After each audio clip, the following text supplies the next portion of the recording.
லைவ்ல கொஞ்ச நேரம் வரைக்கும் நிறைய குட்டி குட்டியாக விஷயம் நடந்துச்சு. எல்லாத்தையும் ஃபாஸ்ட்டாக பார்த்துடலாம். ஃபஸ்ட்டு வந்து அரோரா வந்து என்னோட இங்கிலீஷ் பேசுகிற ஸ்டைல் அதெல்லாம் பார்த்து எல்லாரும் பிடிக்கும் அப்படிங்கிற மாதிரி அந்த வடிவேலு டயலாக் வச்சு டீஸ் பண்ணிட்டு இருக்காங்க. அப்போ விக்ரம் உடனே சொல்கிறாரு, ஆமாம் ஆமாம் அதனால தான் 18 லட்சத்தை விட்டுட்டா அப்படின்ன உடனே தலையை பிடிச்சி ஐயோ அது ஞாபகப்படுத்தாதுன்னு சொல்லிட்டு தலைமுடியை பிடிச்சி இழுக்கிறாங்க. இழுத்துட்டு ஃபாஸ்ட்டாக ஓடுறாங்க. ஐயோ என்னை துரத்திட்டு வராதிங்கன்னு.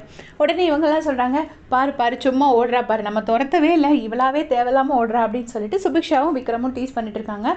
அப்போ வந்து எஃப்ஜே கேட்குறாரு, இவையே ஒரு மாதிரி ஓடுறா அங்கேருந்து, உண்மையிலே துரத்துனா அப்போ செவரட்டி குதிச்சு வெளியில் போயிடுவா போல இருக்கே அப்படின்னு சொல்லிட்டு எஃப்ஜே சொல்கிறாங்க. அப்புறமா வந்து கொஞ்ச நேரம் கழித்து திருப்பி வந்து ஏதோ வம்பு பண்ணுறாங்க அரோரா. உடனே விக்ரம் மேலே ஏறினோடனே விக்ரம் அந்த கழுத்து மேலே தூக்கி வச்சு நின்றுட்டுருக்காரு. அதுக்கப்புறமா அரோராவோட ஹேரில் தண்ணி பட்டா பிடிக்காதுங்கிற மாதிரி ஏதோ சொல்கிறாங்க. அதுக்காக அரோராவை தூக்கிட்டு சுபிக்ஷா தூக்கிட்டு ஓடுறாங்க. அந்த ஸ்விம்மிங் பூலில் போயிட்டு அரோராவோட ஹேரை தண்ணியில் அப்படி தொட்டு எடுக்கிறாங்க. அதுக்கப்புறமா போட்டுட்டு வந்துட்டாங்க. உடனே அவள் வந்து அரோரா வந்துட்டு எனக்கு மைக் இருக்குது ஸ்விம்மிங் பூல் உள்ளே போட்டுறாதீங்க அப்படின்னு சொல்கிறாங்க. உடனே இவங்களும் வந்துட்டு வெளியில் தூக்கி தலைமுடியை மட்டும் நினச்சிட்டு வெளியில் தூக்கி போட்டு போகிறாங்க. அதுக்கப்புறமா விக்ரமும் இன்னொருத்தவங்களும் சபரின்னு நினைக்கிறேன், கரெக்டாக ஞாபகம் இல்லை, துஷாரா 2 பேரும் சேர்ந்து அப்சராவை தூக்கிட்டு வராங்க.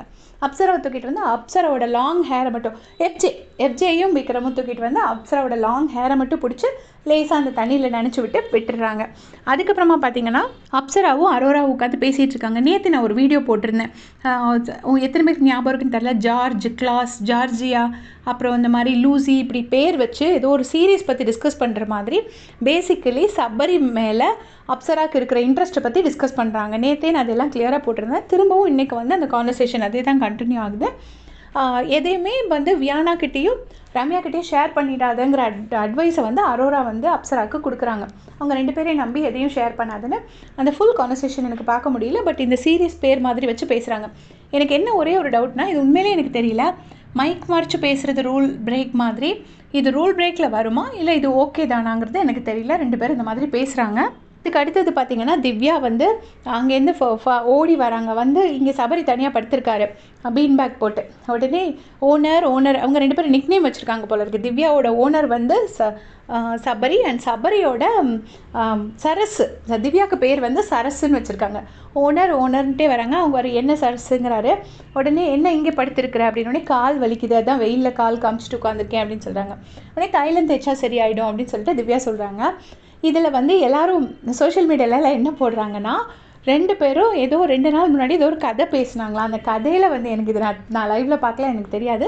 அந்த கதையில் வந்துட்டு ஓனரோட ஒய்ஃப் பேர் சரசுவான். அப்படி தான் ஒரு கதை நடந்துச்சான் 2 நாள் முன்னாடி லைவில். இப்போ வந்து 2 பேரும் ஓனர் சரசுன்னு பேர் வச்சுட்டாங்க, 2 பேரும் மாட்டிக்கிட்டாங்க அப்படிங்கிற மாதிரி சும்மா ஃபன்னுக்கு இவங்களாவே ஒன்று கிளப்பி விட்டுட்டு இருக்காங்க. ஆனால் எனக்கு கேட்குறதுக்கு அது ரொம்ப நல்லா இருந்துச்சு. உங்களுக்கு பிடிக்கலைன்னா விட்டுருங்க. தேங்க்ஸ் ஃபார் வாட்சிங்.